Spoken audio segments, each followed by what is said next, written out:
ఎడమవైపు పెరియాల్ వారు ఉంటారు. ఎందుకు? పురుషుడు ఒక్కడే. మొత్తం ఈ బ్రహ్మాండంలో పురుషుడు ఒక్కడే, మనందరం స్త్రీలమే.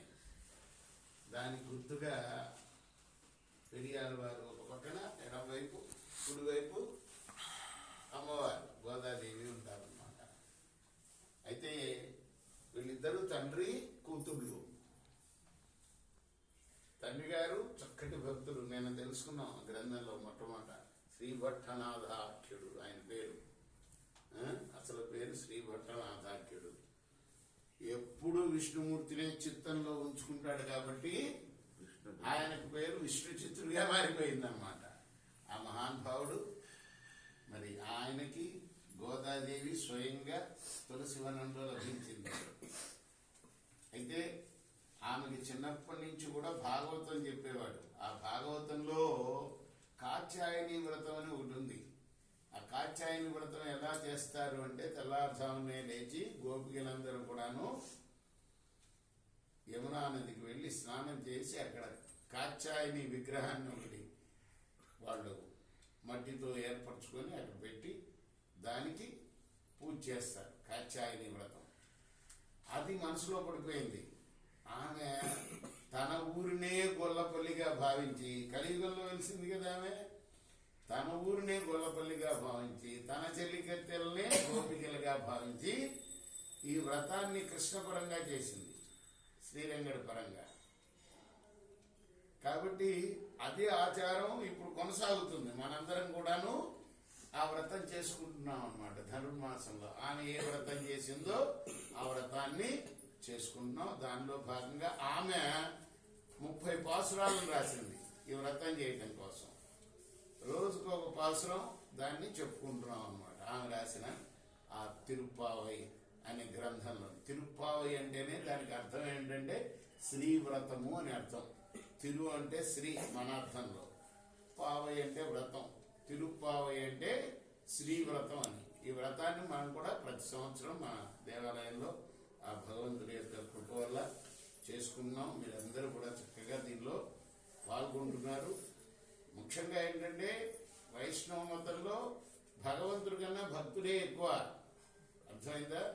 మీలాంటి భక్తుల్ని భక్తులకి నేను సేవ చేసుకుంటే భగవంతుడికి సేవ చేసుకున్నంత కన్నా ఎక్కువ అనమాట. దానికోసమే ఈ వయసులో కూడా నేను స్వామివారికి ఈ సంవత్సరం చేయగలనా లేదా అనుకున్నాను. స్వామి దయ ఈ సంవత్సరం కూడా చేయగలుగుతున్నాను. ఆ ఓపిక ఇచ్చాడు. మరి ఇప్పుడు మనం సంప్రదాయం ప్రకారం రెండవ పాసురాన్ని స్వామివారికి నివేదన చేసుకున్నాం. வையத்து வாழ்வீர்கள் நாமுன்னம் பாவைக்கு செய்யும் கிரிசைகள் கேளீரோ பார்க்கடலுள் பையத்து என்ற பரமநடிப்போடி நெய்யுண்ணோம் பாலுண்ணோம் நாட்காலே நீராடி மையிட்டெழுதோம்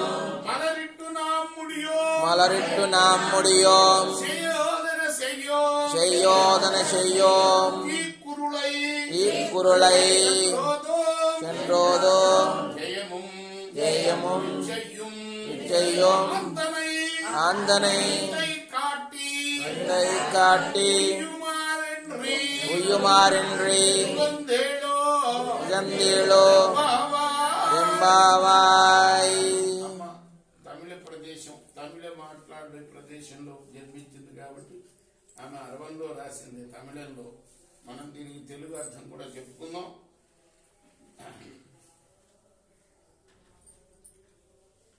ఈ ప్రపంచమే దుఃఖమయం. ఇది ఒక సంసార సాగరం అంటారు. సాగరంలో ఎన్ని మొసళ్ళు ఇవన్నీ ఉంటాయి కదా, తక్కువ నిలబడటం కష్టం. అయితే కృష్ణుడు అవతరించిన కాలంలో ఈ లోకంలో పుట్టి దుఃఖమయమైన ఈ ప్రపంచంలో కూడా ఆనందాన్ని అనుభవిస్తున్న వారలారా, కృష్ణుడు అవతరించాడు కాబట్టి కృష్ణుడు ప్రత్యక్ష దైవం ఆయన, సాక్షాత్తు భగవంతుడి అవతారం అని తానే చెప్పుకున్నాడు. కాబట్టి భగవంతుడిగానే సంచరించాడు ఆయన. భగవంతుడిగా సంచరించిన ఈ నేల మీద సంసారం దుఃఖమయమైనా కూడా సుఖాన్ని అనుభవిస్తున్నాం మనందరం. కాబట్టి మరి మనం ఈ వ్రతం చేసుకుందాము. ముందుగా ఈ వ్రతానికి మేము అనుసరించే విధానం ఏమిటి అంటే దాని యొక్క నియమాలు అవన్నీ కూడాను ఈ పాసుల్లో చెప్తుంది అమ్మగారు అన్నమాట.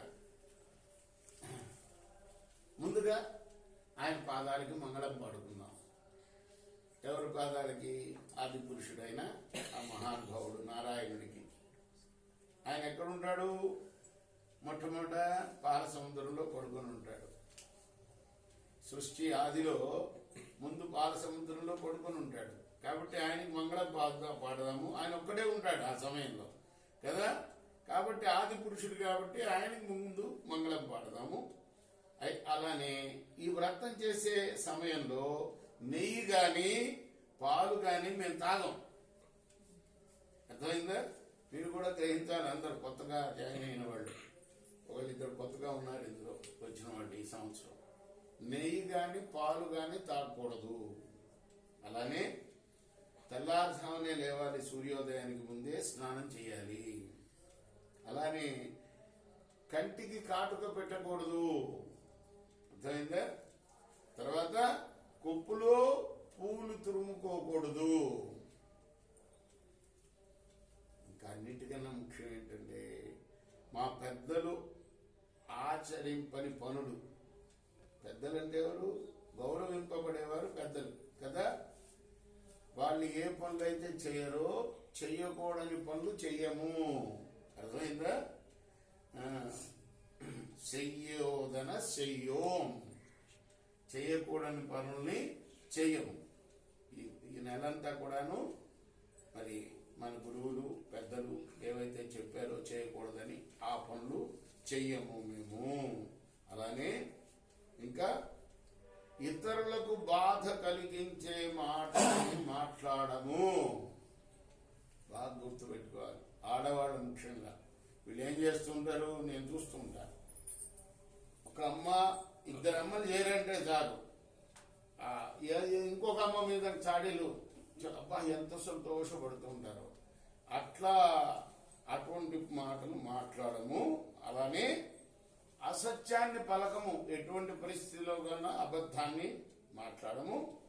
అలానే జ్ఞానం బాగా ఉన్న వాళ్ళని ధనధాన్యాదులతోటి సత్కరిస్తాము. అర్థమైందా? ఇంకా బ్రహ్మచారులకు సన్యాసులకి భిక్ష ఇస్తాము. ఎప్పటికప్పుడు మేము ఈ ప్రవర్తన సరిగ్గా ఉందా లేదా మాదని సరి చూసుకుంటూ ఉంటాం. పొరపాటు ఏమన్నా చేస్తున్నామని, పొరపాటు చేస్తే సరిదిద్దుకుంటాము. అలానే ఈ విషయాలన్నీ కూడా మీరు వినండి అంటూ చెప్తున్నదన్నమాట గోపిక. ఇందులో ఒక గోపిక ఇంకో గోపికను లేపటము, ఒక్కొక్కళ్ళు కలుసుకోవటము, పోవటము, చివరికి స్నానం చేస్తారని చెప్తారు. కానీ ఇక్కడ ఈ గ్రంథంలో స్నానం చేసినట్టు ఎక్కడ కనపడలా.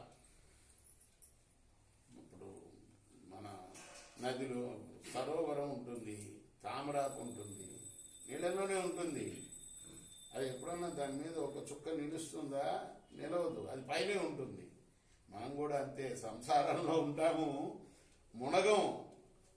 అర్థమైందా? అన్నీ అనుభవిస్తూ ఉంటాం కానీ అందులో మునిగిపోకూడదు. అంటుకోకుండా ముట్టుకోకుండా ఉన్న వాళ్ళే ఈ బంధాన్ని నుంచి తప్పుకుంటారు.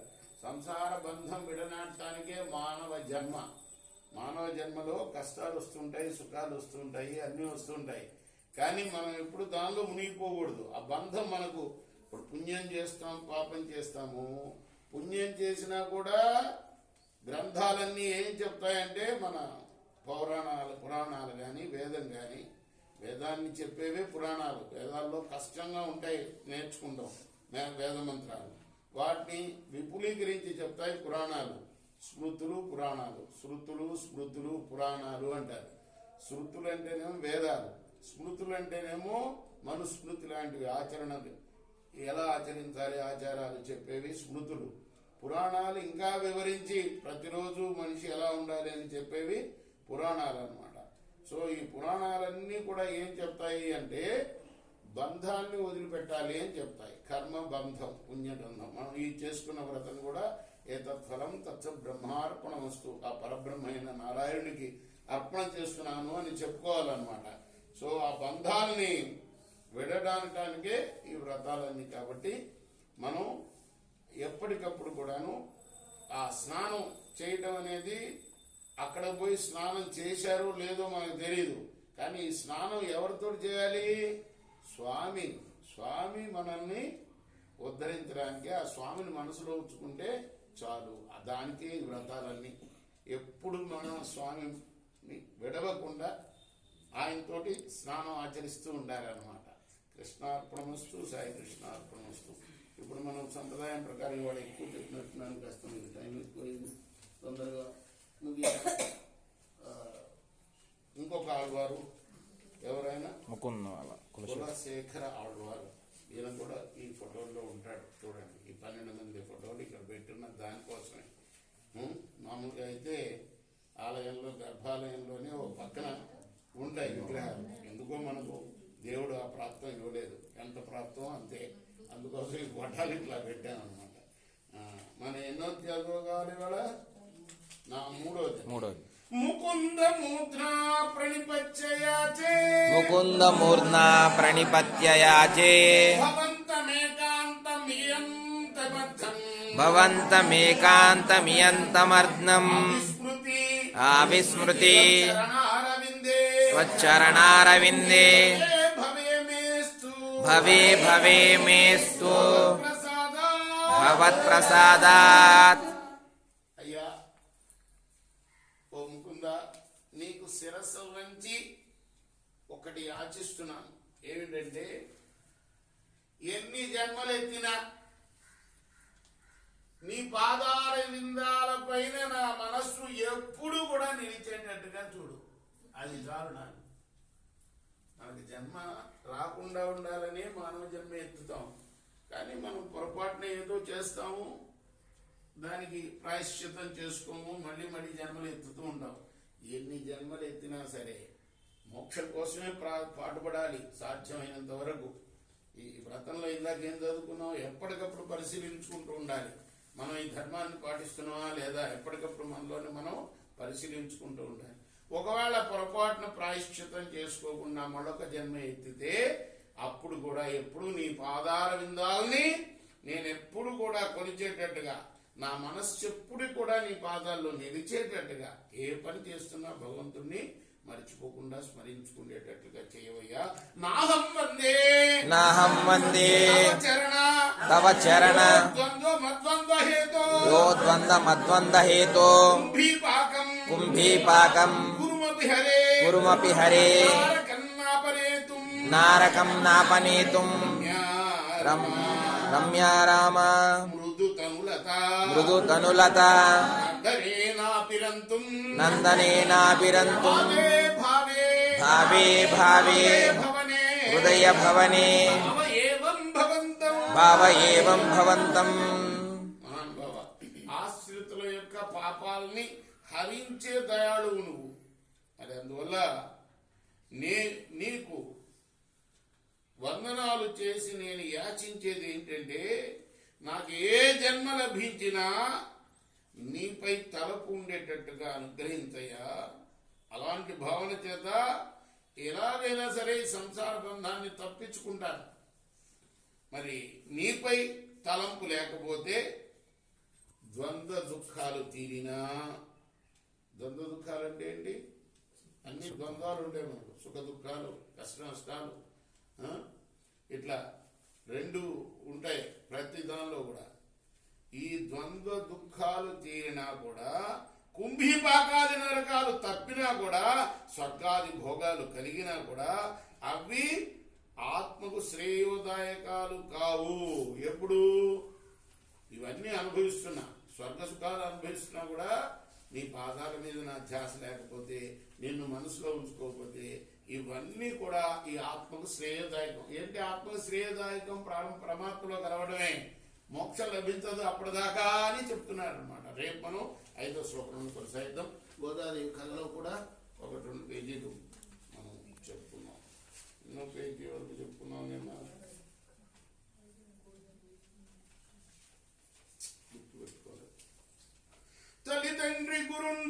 తల్లిదండ్రి గురుండు దైవం పటంచు విధి విధానముతోడా విష్ణు నర్చించు నారద వ్యాసాంబరీష భవ్య సౌనక ముఖ్య భక్తాలివోలే. భట్టనాథుడు ఎవరైనా విష్ణుజిత్తులు ఆత్మరూపండైన ఆది విష్ణువును అర్చించు జపయోగ ధ్యాన మార్గముల ఆజన్మ భక్తుడై యజించు హరిని ముక్తి సోపానంబు మురవైరి సేవ. ఆ మురవైరిని మురాసురుడు అనే రాక్షసుడు యొక్క వైరి శత్రువు ఎవరు? విష్ణుమూర్తి. ఆయన సేవ మనకు ముక్తికి సోపానం. ముక్తి ఏంటంటే మోక్షమే, మళ్ళీ జన్మ లేకపోవడమే. మళ్ళీ కుక్కగానో పందిగానో ఇలా పుట్టకూడదు కదా, పుట్టకుండా ఉండాలి. మానవ జన్మ కూడా మామూలు ఎన్నో కష్టాలు, ఎన్ని కోట్లు ఉన్నవాడు కూడా ఎన్ని కష్టాలు పడుతూ ఉంటాడు. అర్థమైందా? ఒకరోజు 1 రూపాయి ఉన్న రోజు కూడా ఉంటుంది కోట్లు ఉన్నవాడికి కూడా, ఎన్నో బాధలు పడుతూ ఉంటాడు. మానవ జన్మ కూడా రాకుండా మళ్ళీ మోక్షం కలగాలి అని అంటే ఎప్పుడు కూడాను ఆ ముక్తి సోపానం, ముక్తికి మెట్లు. సోపానం అంటే మెట్లు. ఏమిటవి? ఇదే స్వామిని శ్రీహరిని యజించడం, ఆయన్ని మనం పూజించడం అన్నమాట. విష్ణు కథనంబు విష్ణు మంత్రంబు అతి సత్కారంబు అతని ధర్మంబు.